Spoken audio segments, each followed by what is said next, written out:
Good morning, my awesome friends and followers of this channel and my members. Thank you very much for your continued support as we keep pushing in the direction of no bullshit and transparency. And I appreciate it. Thank you for your messages. It's been wonderful. Yes, it was a funny day.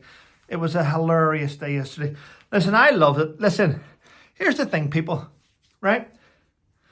I enjoy YouTube. I enjoy chatting. I enjoy conversations. I enjoy speaking to people. I've got people coming on to have a chat, hopefully before Christmas, trying to work out those little final details. I did listen to you, and you said, Trevor, what about female veterans? I had one on before.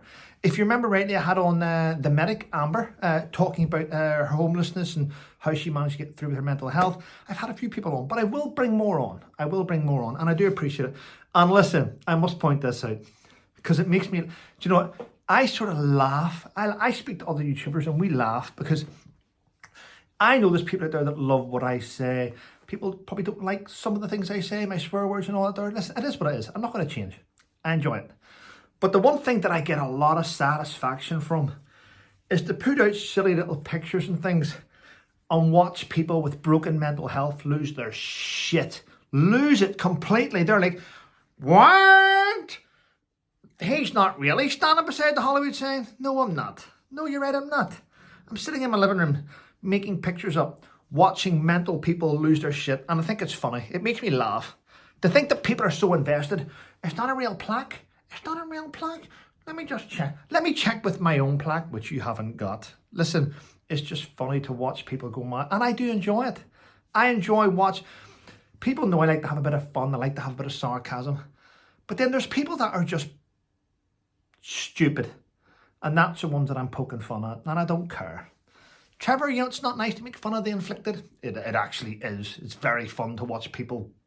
Oh, Suffolk Police. Trevor took his son out of school. I mean, it's so funny. Anyway, let's move on. So what's happening? What's happening? Well, today, people, I must point this out.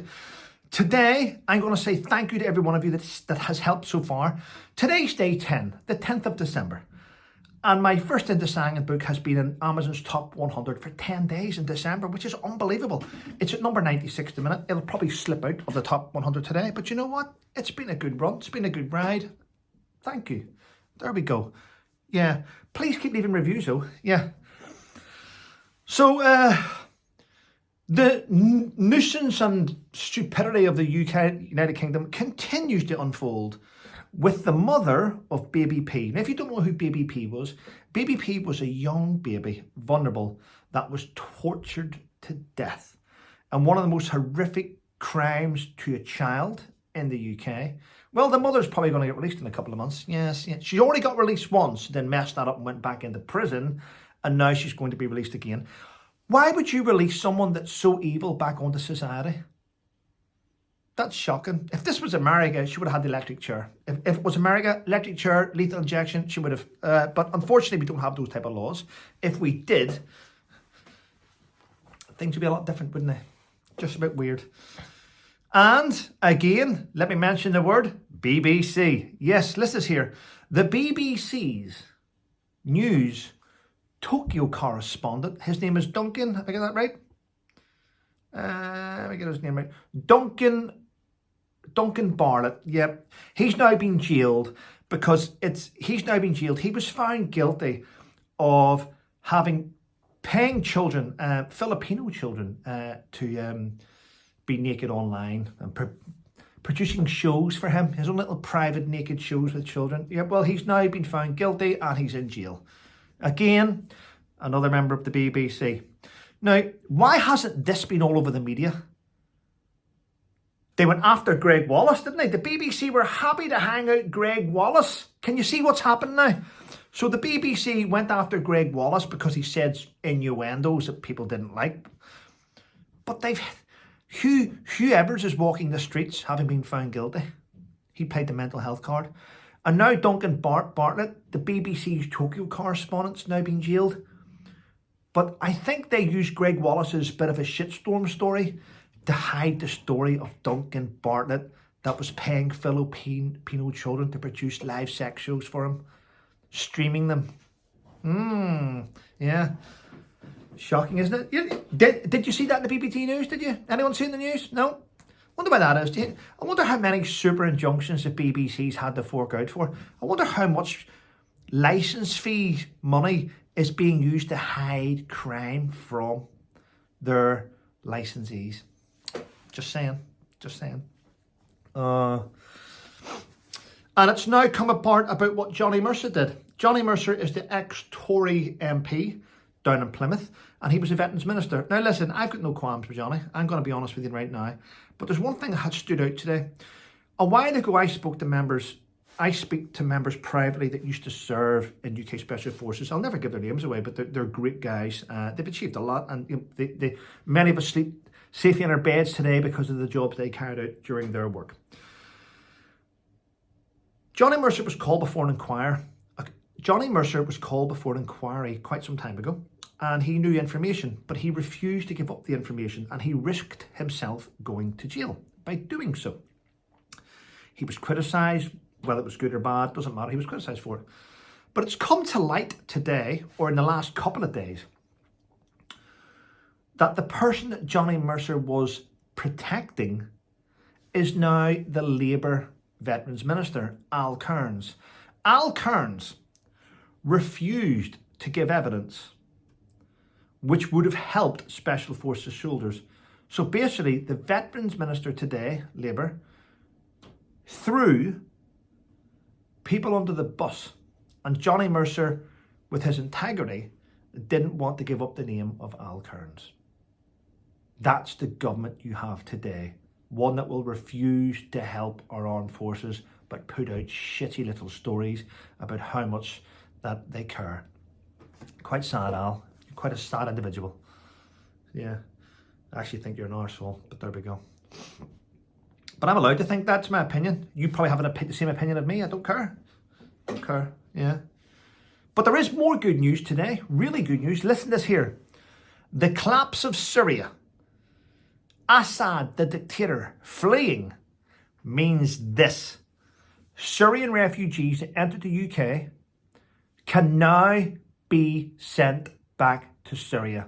It may cost money to send them, but it'll save us money in the long run. So I think that our border force, law enforcement, can now send Syrians back to Syria. There we go, people. Yep. Nothing to flee now, is there? Just remember that. Let's hope they do it, though. Let's hope. Let's hope. And horse racer Frankie Dettori, oh, he's lost his anonymity now. He was trying to keep his anonymity. Yeah, he was trying to keep himself hidden. He's been involved in a tax avoidance scheme. And it looks like he may owe millions to the Inland Revenue, Customs, whatever you want to call those people, tax people. He must owe them millions. Now, if it's a tax avoidance scheme and he's found guilty, then he could not only just pay back money that he's tried to hide, but he could face a jail sentence. But he's a celebrity with connections, so we all know he won't, don't we? We all know he won't. Quite sad. And by the way, the Princess of Wales, Catherine, has now been nominated, and she's in the top 10 for this year's, is it most influential? What is it? Time Magazine's Person of the Year. The Princess of Wales, Catherine Middleton, is in the top 10. Now, that would have been a brilliant top 10. However, Kamala Harris is also in the top 10, which makes that top 10 a pile of shit. It makes that top 10 a pile of shit. I mean, Person of the Year. How can you put Kamala Harris up against the Princess of Wales? Do you know who else is in the top 10? Just to let you know, President-elect Donald J. Trump. Well, let's be honest with Donald J. Trump. Does he belong there? I personally think he does. I mean, he survived 2 assassination attempts. He has survived the mainstream media. He survived everything, and he's going to be the president. So do you know what? In my book, I would have him as my Person of the Year. Just me. That's who I would have. Elon Musk is in the top 10 as well. Elon Musk is in the top 10 as well. So's Joe Rogan. What for? A podcast? I mean, come on, people. Joe Rogan's in the top 10 for Person of the Year. Joe Rogan's up there with a guy who had 2 assassination attempts, with a woman who's a Princess of Wales that survived cancer and been destroyed online by her wicked sister-in-law, an ugly brother-in-law. So, but Joe Rogan's in there. And Kamala Harris is in there. What's Kamala Harris done? Apart from change her accent to sound black, and then change it to sound southern, and then the giggling, laughing retard. I mean, I don't understand it. And there we go. That's it. Right, I'm going to shoot on. I'm heading home. I've got a few parcels arriving today, and I'm waiting for a few emails coming in.